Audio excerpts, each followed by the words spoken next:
Hey guys, I hope you're doing well. Apparently, Sharia law is taking over Australia, and people now have the evidence for that.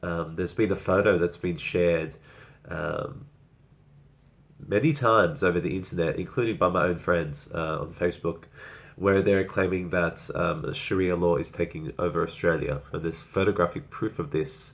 And this photographic proof is based on a barbecue. Now, it might sound silly, but let's have a look at the picture and let us study this image. And it really makes you realize why research is important before jumping to conclusions like Sharia law is taking over Australia. All right. Okay. So on this image, we have a sign that says halal, and then we have a white sign that says Shire of Christmas Island, halal barbecue. And then it says halal food only to be cooked on this barbecue. And then it says obviously no non-halal items, so no pork, etc. And it says to please clean the barbecue after use.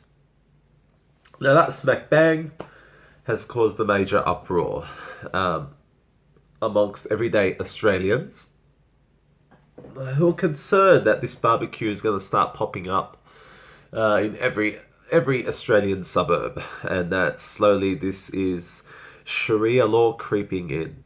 Now, Australia has many other islands offshore, obviously. Christmas Island is definitely no exception. But the interesting thing about Christmas Island is, first of all, let's have a look at a map.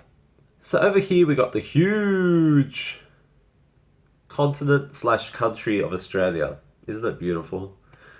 That is Australia right there. Huge place, as you can see. Now, Christmas Island is nowhere to be seen here. So what I've actually got to do is scroll to the northwest, pretty much right up there to Indonesia. Zoom on in a little bit. And here we have this tiny little speck. This tiny little island there, basically in the Timor Sea slash Indian Ocean, is Christmas Island. Okay, so now we can establish that that sign for that barbecue was on this little island called Christmas Island. Okay, no problems. Please note the geographic location of Christmas Island for me. So as you can see, Christmas Island is a lot closer to our Asian neighbors. So it's a lot closer to Indonesia than it is to Australia. If you have a look, it's a long way out. Australia had pretty much very little to do with Christmas Island until the 1950s. And in the 1950s, Australia basically paid Singapore a big sum of money to have a right to Christmas Island. And the main reason is Christmas Island had some resources there that Australia found very useful. And Singapore agreed. They took that money, and now Christmas Island is claimed to be an Australian island. So it was basically an island that was purchased by Australia. So it doesn't really have any strong connection to our country, to our mainland, to the Australia. Christmas Island was basically purchased by Australia in the late 1950s, mainly for resources, not for much else.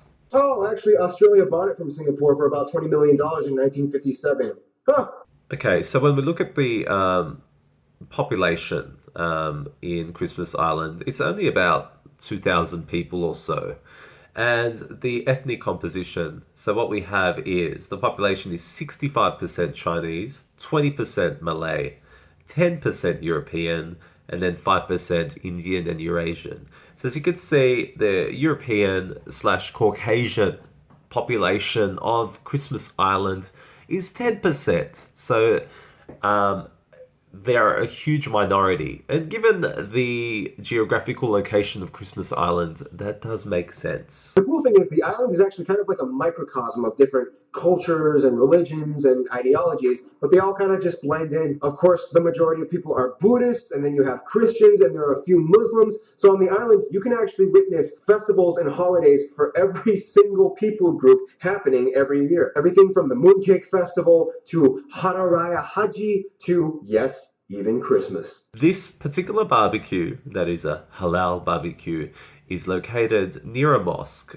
in Christmas Island. And the fact of the matter is, close by, very close by to this halal barbecue, are other barbecues that are non halal. So basically, it's catering for everybody. Nobody is forced to use the halal barbecue. And as far as I know, no signs like this exist in mainland Australia. And that's the funny thing is most of these bigots that are complaining on these websites don't even know where Christmas Island is. They know nothing about Christmas Island, its geographical location, its history, its ethnic composition, its religious identity. They know next to nothing about it. And learn about your history, guys. Learn about Christmas Island. Like, how Australian is it? Let's be honest. The population gives it away. That we have very little to do with Christmas Island besides a business deal that happened in the 1950s. This is happening in a place where it makes sense for it to happen, given the demographic of the people, the geographic location, things like that. I'm not surprised by this sign. Why is everybody freaking out? It's just hilarious. And come to realize this halal barbecue is nothing to be scared of. I assure you, everything will be okay. Alright. Peace out, everyone. Hope you enjoyed that little lesson on Christmas Island, and I hope you have a good day. Take care.